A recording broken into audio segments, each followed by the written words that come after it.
कार्तिक मास व्रत कथा, इसके पाठ से मिलती है लक्ष्मी नारायण की कथा।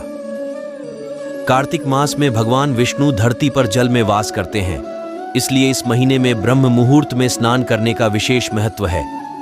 अक्टूबर से कार्तिक मास का आरंभ हो गया है।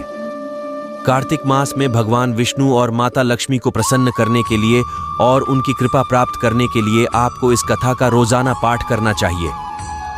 नैमिषारण्य तीर्थ में श्री सूत जी ने 88,000 सनकादि ऋषियों से कहा।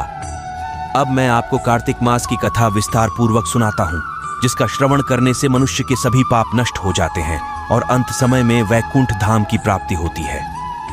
सूत जी ने कहा, श्री कृष्ण जी से अनुमति लेकर देवर्षि नारद के चले जाने के पश्चात सत्यभामा प्रसन्न होकर भगवान कृष्ण से बोली, हे प्रभु, मैं धन्य हुई, मेरा जन्म सफल हुआ। मुझ जैसी त्रैलोक्य सुंदरी के जन्मदाता भी धन्य है, जो आपकी 16,000 स्त्रियों के बीच में आपकी परम प्यारी पत्नी बनी।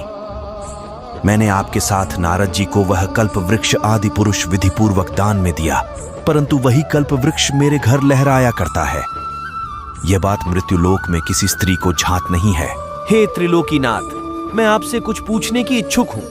आप मुझे कृपया कार्तिक महात्म्य की कथा विस्तार पूर्वक सुनाइए, जिसको सुनकर मेरा हित हो और जिसके करने से कल्प पर्यंत भी आप मुझसे विमुख न हो। सूत जी आगे बोले। सत्यभामा के ऐसे वचन सुनकर श्री कृष्ण ने हंसते हुए सत्यभामा का हाथ पकड़ा और अपने सेवकों को वहीं रुकने के लिए कहकर विलासयुक्त अपनी पत्नी को कल्प वृक्ष के नीचे ले गए। फिर हंसकर बोले, हे प्रिय, 16,000 रानियों में से तुम मुझे प्राणों के समान प्यारी हो। तुम्हारे लिए मैंने इंद्र और देवताओं से विरोध किया था। हे कांते, जो बात तुमने मुझसे पूछी है उसे सुनो। एक दिन मैंने तुम्हारी इच्छा पूर्ति के लिए गरुड़ पर सवार होकर इंद्रलोक जाकर कल्प वृक्ष मांगा। इंद्र द्वारा मना किए जाने पर इंद्र और गरुड़ में घोर युद्ध हुआ और गौलोक में भी गरुड़ जी गौओं से युद्ध किया। गरुड़ की चोंच की चोट से उनके कान एवं पूंछ कटकर गिरने लगे, जिससे 3 वस्तुएं उत्पन्न हुई। कान से तंबाकू, पूंछ से गोभी और रक्त से मेहंदी बनी। इन तीनों का प्रयोग करने वाले को मोक्ष नहीं मिलता। तब गौओं ने भी क्रोधित होकर गरुड़ पर वार किया, जिससे उनके 3 पंख टूटकर गिर गए। इनके पहले पंख से नीलकंठ, दूसरे से मोर और तीसरे से चकवा चकवी उत्पन्न हुए। हे प्रिय, इन तीनों का दर्शन करने मात्र से ही शुभ फल प्राप्त हो जाता है। यह सुनकर सत्यभामा ने कहा, हे प्रभु, कृपया मुझे मेरे पूर्व जन्मों के विषय में बताइए कि मैंने पूर्व जन्म में कौन कौन से दान, व्रत व जप नहीं किए हैं।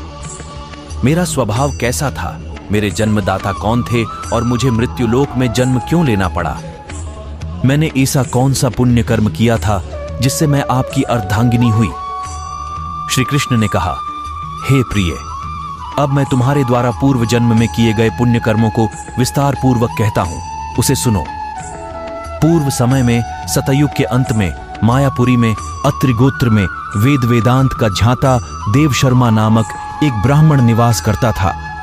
वह प्रतिदिन अतिथियों की सेवा, हवन और सूर्य भगवान का पूजन किया करता था। वह सूर्य के समान तेजस्वी था।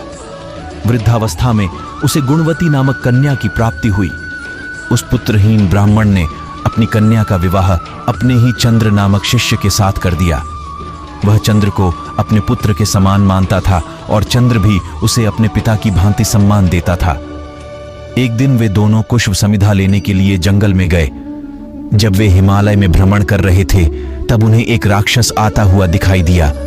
उस राक्षस को देखकर भय के कारण उनके अंग शिथिल हो गए और वे वहां से भागने में भी असमर्थ हो गए। तब उस काल के समान राक्षस ने उन दोनों को मार डाला। चूंकि वे धर्मात्मा थे, इसलिए मेरे पार्षद उन्हें मेरे वैकुंठ धाम में मेरे पास ले आए। उन दोनों द्वारा आजीवन सूर्य भगवान की पूजा किए जाने के कारण मैं दोनों पर अति प्रसन्न हुआ। गणेश जी, शिव जी, सूर्य व देवी, इन सब की पूजा करने वाले मनुष्य को स्वर्ग की प्राप्ति होती है। मैं एक होता हुआ भी काल और कर्मों के भेद से 5 प्रकार का होता हूँ। जैसे एक देवदत्त, पिता, भ्राता आदि नामों से पुकारा जाता है। जब वे दोनों विमान पर आरूढ़ होकर सूर्य के समान तेजस्वी, रूपवान, चंदन की माला धारण किए हुए मेरे भवन में आए तो वे दिव्य भोगों को भोगने लगे।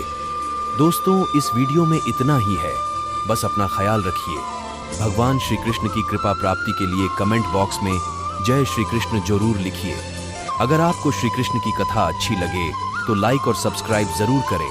जय श्री कृष्ण।